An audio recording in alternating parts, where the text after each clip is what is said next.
Abul maimanah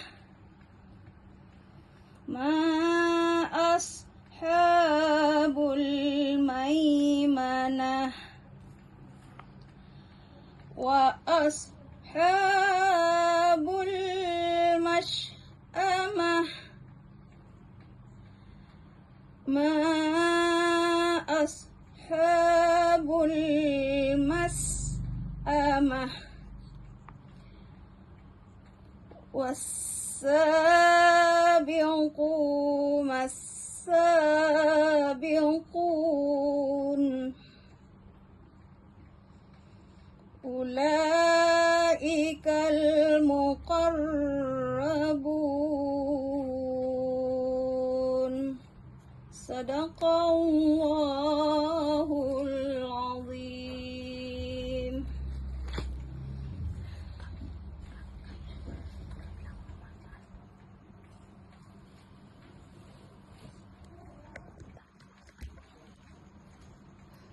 Ibu mengajar di sini materinya apa, Bu?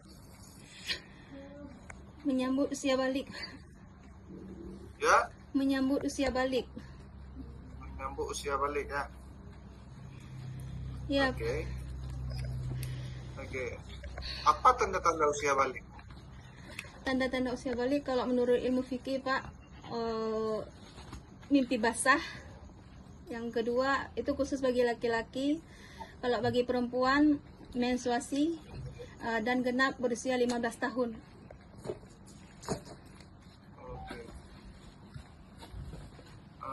Oke. Jadi kalau sudah balik, berarti apa kewajiban-kewajibannya, Bu? Yang pertama,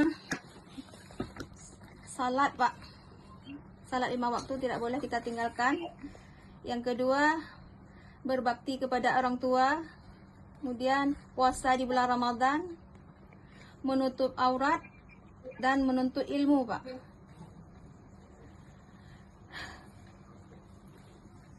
Berarti kalau belum balik itu belum jadi kewajiban, Bu ya? Belum, Pak. Baik, Ibu. Oke, sekarang coba Ibu mengajar sebentar 5 menit ya, jangan lebih.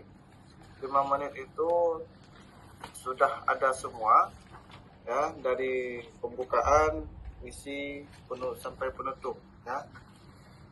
Baik. Dan itu sesuai dengan yang Ibu lakukan buat di modul ajar ya, tahap-tahapnya, dan 5 menit. Silakan. Bismillahirrahmanirrahim. Assalamualaikum warahmatullahi wabarakatuh. Apa kabar anak-anak hari ini? Alhamdulillah ya, sehat semua. Sebelum kita belajar, marilah kita berdoa terlebih dahulu. Berdoa dimulai ya sayang ya, anak-anak ibu. Bismillahirrahmanirrahim. Rabbi srahli sadri wa yassirli amri wahlul 'uqdatam min lisani yafqahu qawli. Rabbi zidni ilman warzuqni fahman. Amin. Semoga dengan bacaan doa tadi kita diberi kelancaran, kemudahan, dan ilmu yang bertambah.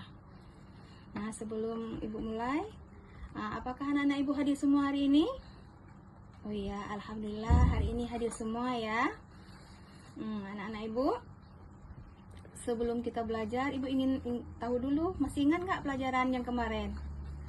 Oh iya, bagus, kemarin kita belajar tentang puasa. Nah, kalau pada hari ini kita akan belajar tentang tanda-tanda balik.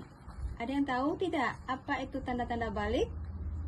Oh iya, nah sebelum itu ibu ingin jelaskan dulu apa tujuan kita belajar pada hari ini ya anak-anak. Nah, tujuan yang pertama, nanti anak-anak ibu dapat menyebutkan tanda-tanda balik menurut ilmu fikih. Anak-anak ibu dapat menyebutkan tanda-tanda balik berdasarkan ilmu biologi. Dan anak-anak ibu dapat membahasakan kewajiban setelah usia balik. Nah, sebelum kita belajar selanjutnya, ibu ingin jelaskan dulu apa itu menyambut. Nah, menyambut usia balik itu adalah sesuatu yang akan kita hadapi, tapi kita menyambutnya dengan penuh sukacita.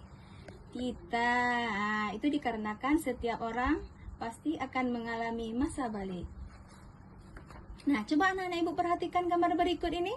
Nah, di sini ada beberapa gambar ya sayang ya, anak-anak ibu yang soleh dan soleha.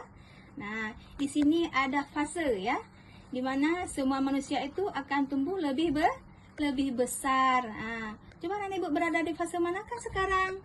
Nah, coba hitung anak-anak ibu mulai dari kelas 1 sampai kelas 4.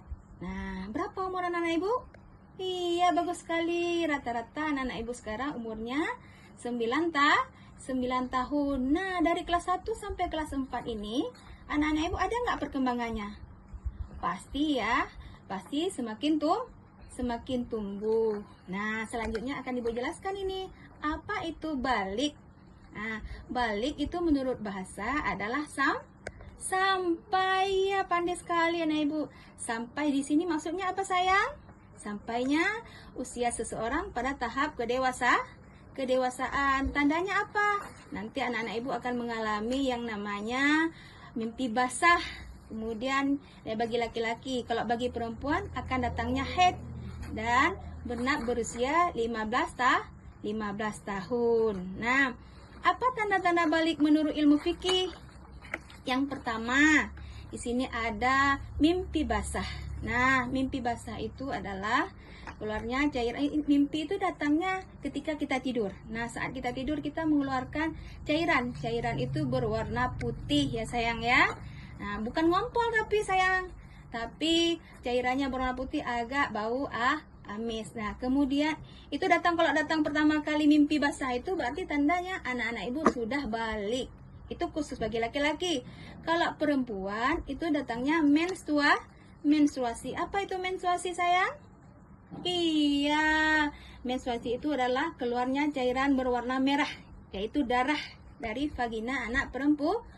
Itu khusus bagi anak perempuan. Nah, yang terakhir yaitu tanda balik menurut ilmu fikih adalah genap berusia 15 tahun, baik dia sudah men maupun dia belum mimpi basah. Tapi kalau sudah bergenap usia 15 tahun, dia sudah tergolong ke dalam balik, sudah dewasa. Nah, coba perhatikan gambar ini, gambar berikut. Ini ada gambar ya. Gambar apa anak-anak ibu? Iya, bagus sekali. Ada gambar anak laki-laki dan anak perempuan. Nah, sekarang kita akan belajar tanda-tanda balik berdasarkan ilmu biologi. Nah, beda ya sayang ya. Kalau bagi perempuan dan bagi laki-laki. Kalau bagi perempuan itu datang haid tadi ya, sudah ibu jelaskan. Yang kedua, tumbuh bulu di beberapa bagian tertentu. Nah, kemudian payudaranya semakin membesar. Kemudian satu lagi, suaranya lebih lembut. Nah, kalau dulu suaranya berbeda. Kalau kita sudah balik, udah beda. Kemudian bagi laki-laki, juga tumbuh bulu di beberapa bagian tertentu seperti apa? Coba lihat ayah di rumah. Ada kumis sayang, bagus sekali. Kemudian ada apa lagi? Ada jenggotnya, ya bagus. Kemudian suaranya berbeda antara laki-laki dan perempuan. Kalau laki-laki lebih garang suaranya sayang ya. Oh iya. Kemudian mimpi basah. Ada satu lagi sayang yang berbeda sama perempuan. Apa itu? Tumbuh jakun. Di mana tumbuhnya sayang? Oh iya, pandai sekali anak-anak ibu. Tumbuhnya jakun itu di leher. Tapi bukan penyakit ya nak ya. Iya, bagus sekali. Sudah paham anak-anak ibu? Oh ya, alhamdulillah. Nah, selanjutnya kewajiban setelah usia balik. Yang pertama, kita tadi tidak boleh meninggalkan salat ya. Salat itu harus anak-anak ibu kerjakan 5 waktu. Kemudian berbakti kepada orang tua, puasa di bulan Ramadan, menutup aurat, kemudian juga menuntut ilmu. Nah, setelah anak-anak ibu jelaskan, nah sekarang anak-anak ibu kerja kelompok ya sayang ya. Nah, tugasnya adalah nanti anak-anak ibu sebutkan tanda-tanda balik berdasarkan ilmu fikih dan tanda-tanda balik berdasarkan ilmu biologi. Nah, kerjakan terus ya, dibagi 2 kelompok sayang ya. Nah, kita bagi kelompok mawar sama kelompok bunga sayang. Oh iya. Udah siap anak-anak ibu? Nah, coba ke depan. Hasil diskusinya dipaparkan ya, kelompok 1 dan kelompok 2 tadi ya. Oh iya, bagus sekali. Nah, kesimpulannya belajar kita pada hari ini adalah semua kita, baik laki-laki dan perempuan, itu pasti akan mengalami yang namanya balik. Jadi anak-anak ibu harus bisa mempersiapkan diri ke depannya bagaimana nanti. Jangan was-was lagi. Nah, kalau belum mengerti bisa tanyakan kepada ayah dan ibu di rumah sayang ya. Nah, untuk hari ini kita padai sampai di sini. Oh iya, jangan lupa minggu depan kita belajar tentang salat ya sayang ya. Jangan lupa belajar di rumah, dan yang belajar hari ini juga jangan lupa diulang-ulang kembali sayang ya, biar anak-anak ibu ingat. Nah, sebelum kita tutup kita baca doa dulu ya sayang ya. Iya, baca doanya dalam hati masing-masing. Ya, sudah siap? Nah, untuk hari ini kita padai sampai di sini dulu. Ibu akhiri dengan wabillahi taufiq wal hidayah. Wassalamualaikum warahmatullahi wabarakatuh.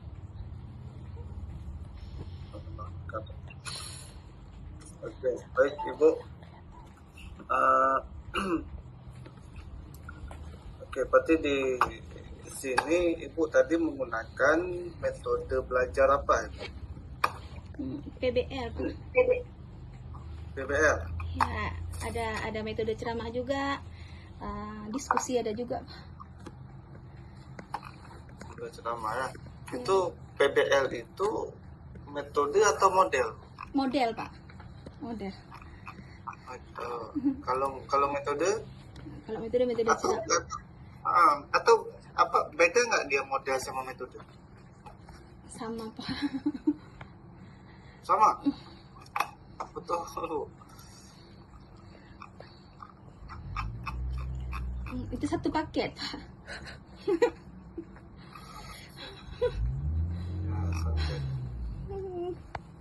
Model sama metode itu ya satu cuma, tapi dia berbeda.